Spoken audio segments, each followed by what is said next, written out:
Halo, apa kabar Anda semua? Semoga selalu dalam keadaan sehat walafiat, tetap semangat. Ini ketemu di akhir pekan bersama dengan Bung Rocky Gerung. Nggak perlu kaget lagi kalau on the road. Ya, jadi ini obrolan on the road bersama dengan Bung Rocky. Tapi hati-hati ada kalau lewat tol Cipularang, karena kemarin itu buruh menurut yang menuntut upah minimum provinsi Jawa Barat itu turun memblokade jalan tol Cipularang dan sampai macet total selama 3 jam lebih, Bu Rocky. Dan ini sebenarnya sudah kita prediksi ya, buruh, mahasiswa dan sebagainya ini eskalatif lah gerakan. Saya kira itu semacam penanda zaman bahwa semua hal yang berhubungan dengan kebijakan Presiden Jokowi itu akan diprotes akhirnya di jalan tuh karena nggak ada yang protes di parlemen kan. Jadi itu akibatnya kalau oposisi tidak bisa jadi eh, saluran agregat kepentingan, maka orang akan cari saluran lain dan demo buruh itu nggak boleh dilarang karena memang buruh didesain dari awal abad 20 supaya demo sebagai tanda protesnya tuh bukan lagi bermain di parlemen. Jadi hak-hak buruh ini, hak-hak normatif terutama yang tidak disediakan pemerintah itu akan berakibat eskalasi itu. Ya, ya. Tetapi ini dampaknya kan karena ini yang orang menjadi itu harus menjadi perhatian serius karena ini menjelang pemilu ya. Dan terutama ini aksi-aksi semacam ini tentu akan merugikan terutama bagi rezim yang bagi paslon yang terasosiasi dengan rezim penguasa.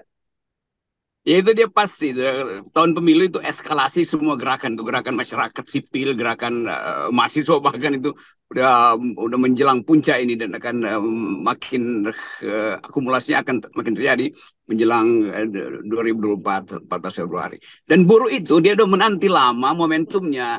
Nah, momentum-momentum yang dibuat kemarin termasuk yang saya diperkarakan karena dianggap memprovokasi buruh, itu kan cuma satu titik untuk mulai evaluasi itu. Nah, evaluasi tertinggi justru akan diberikan menjelang ke pemilu. Jadi buruh menganggap bahwa momentum untuk mendesakkan kepentingan dia atau keinginan seluruh rakyat sebetulnya supaya ada upah yang layak, supaya ada harga-harga yang terbeli, itu akan jadi pusat perhatian calon-calon presiden mendatang. Jadi buruh meminta perhatian supaya calon-calon presiden mendatang itu jangan seperti Jokowi ketika di demo dia kabur. Kaburnya kemana? Kaburnya justru bersama artis-artis yang naik naik kereta cepat ber-AC kan itu kontras antara kepentingan buruh untuk mendesakkan kebutuhan dasar dan kepentingan Jokowi untuk menghindar dari desakan itu. Padahal mestinya dia temuin buruh, bukan dia temuin artis.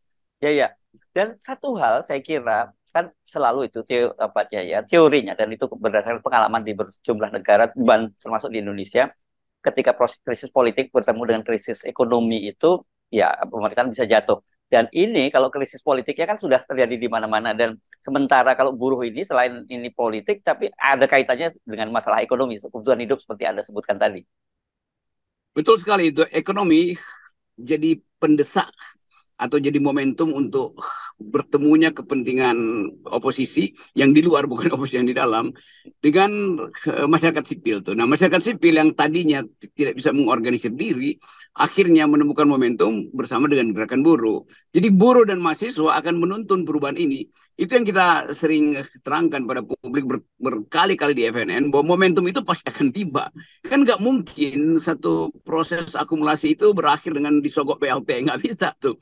Apalagi Pak Jokowi sekarang itu kelihatannya political gripnya itu, genggaman politiknya makin lama makin melemah tuh. Kalau Pak Jokowi masih punya tangan yang banyak, dia nggak akan komentari sendiri keadaan hari-hari ini kan.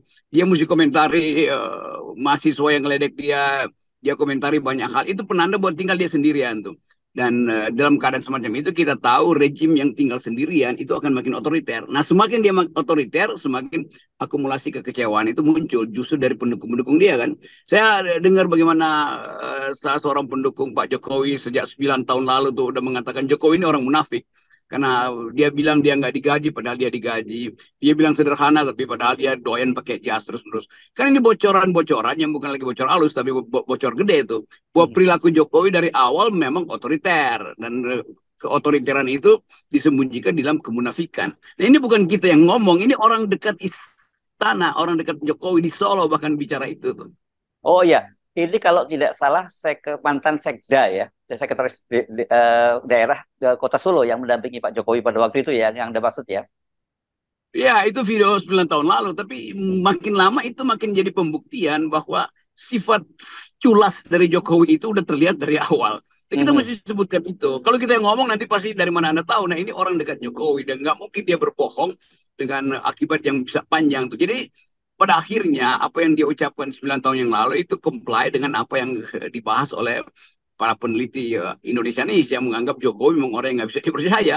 Jadi itu dasarnya tuh. Nah, kalau debat-debat presiden nanti itu masih memanfaatkan figur Jokowi, lalu orang akan anggap ini ngapain kita berupaya untuk melakukan atau mengejar perubahan politik, tapi masih dengan sinyal-sinyal Jokowi, baik itu di kubunya Prabowo maupun di kubunya Megawati kan.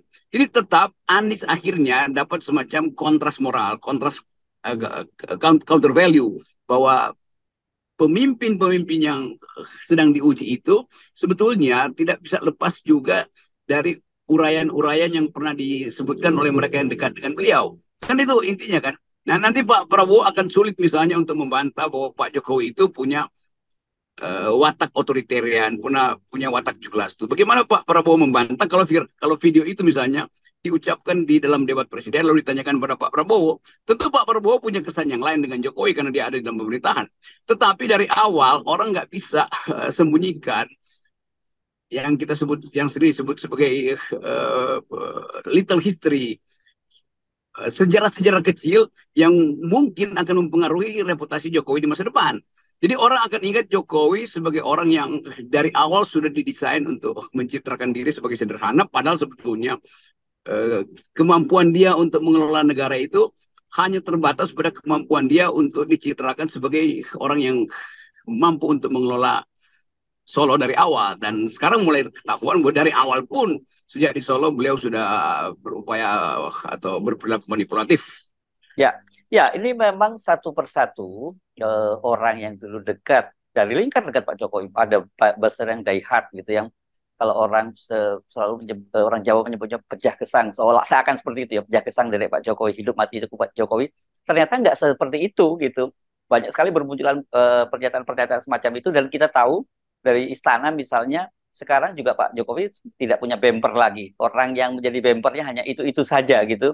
Dan ini semakin Pak Jokowi bergerak seperti analogi lumpur Vietnam gitu, semakin bergerak dia semakin tersedot ke dalam.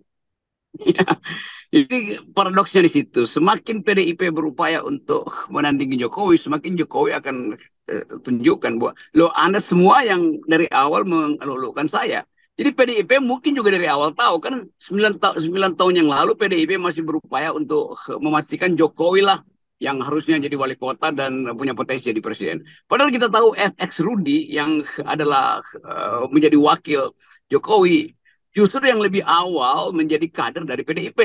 Tetapi karena FX Rudi itu minoritas Kristen, maka diganti pencalonannya. Jadi hal-hal yang bersifat fakta sejarah ini juga akan dibongkar. Kenapa ya akhirnya Jokowi yang ditunjuk oleh Megawati? Oh iya karena pertimbangan agama aja tuh. Dan pada akhirnya Megawati merasa bahwa dia salah pilih itu. Tapi 9 tahun salah pilih itu dungu namanya. Dan mempertahankan kedunguan itu namanya tolol. Itu yang mestinya secara fair dibuka dalam perdebatan. Kan kita nggak mungkin berbohong tentang sejarah. Dalil-dalil Pak Jokowi itu dari awal adalah dalil-dalil yang dibuat oleh media massa yang disogok oleh istana. Nah pencitraan itu kan nggak mungkin setiap hari orang percaya kan. Kan ada gium bilang Anda boleh menipu semua orang dalam waktu yang pendek atau menipu sebagian orang selamanya, tetapi Anda nggak bisa menipu semua orang dalam waktu yang panjang. Kan itu Ya, pepatahnya bilang begitu. ya, ya. Dan itu sekarang sudah mulai terbukti gitu ya. Nah, pembuktian-pembuktian itu makin ya makin terungkap lah dan Jokowi tahu bahwa dia akan dibuktikan terus-menerus sebagai orang yang memanipulasi mulai dari ijazah, kekuasaan, Mahkamah Konstitusi. Nah, semakin kita tahu sejarah itu, semakin Jokowi merasa cemas. Karena itu dia sekarang akan cari perlindungan terus kan. Nah, perlindungan yang paling baik adalah dengan menempatkan anaknya pada Pak Prabowo kan. Karena dianggap bahwa hanya Prabowo yang mampu untuk memahami bahwa dia dalam kecemasan tuh.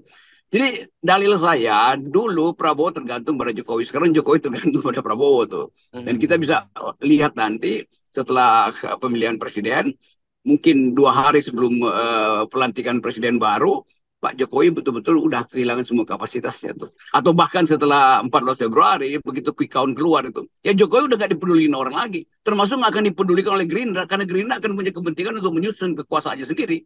Ya, ya, ya. Dan memang kelihatannya Gerindra sekarang ini yang nggak bau harus membayar mahal begitu ya, dan juga pasang badan habis-habisan. Dan saya kira mereka pasti nanti pada satu titik juga sampai kapan kita terus-terusan begini, jadi bemper terus gitu. Ya itu poin saya tadi begitu. Jadi 14 Februari, assuming bahwa anggap aja bahwa Gerindra menang, maka Gerindra mesti bikin jarak dengan Jokowi. Kalau enggak, Gerindra akan dihajar oleh PDIP di parlemen. Gerindra akan dihajar oleh Nasdem di parlemen. Kan ini perimbangan kekuatan akhirnya pindah ke parlemen kan. Setelah presiden terpilih, parlemen juga akan bikin perimbangan kekuatan. Jadi pasti akan terjadi oposisi itu. Karena dianggap bahwa ya Pak Prabowo oke terpilih, tetapi ada bagian-bagian yang bagi publik keterpilihannya itu di backup oleh Jokowi. Maka kebencian, sebut aja kebencian pada rejim Jokowi akan juga diasuransikan melalui kehadiran Prabowo dalam pemerintahan baru. Jadi Jokowi adalah beban pada Pak Prabowo. Jadi kalau Pak Prabowo misalnya nanti memerintah, seluruh kapasitas dia itu harus dia hitung juga dalam upaya untuk mende-Jokowisasi itu. Itu sama seperti politik Rusia tuh. Stalin sangat berkuasa, tetapi begitu Stalin mulai terlihat arogan, digantikan oleh Brezhnev. Brezhnev melakukan destalinisasi. Stalin sebelumnya juga melakukan deleninisasi itu. Walaupun mereka satu kapasitas, dianggap bahwa Stalin itu adalah pewaris Lenin, tetapi Stalin mesti bikin algoritma politiknya sendiri, maka dia akan abaikan Lenin. Demikian juga Pak Jokowi akan diabaikan oleh Prabowo pasti itu.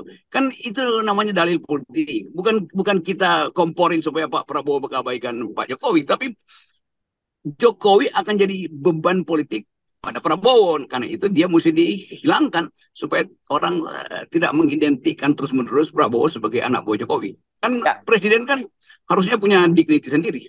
ya. Dan itu sebenarnya sudah kelihatan dalam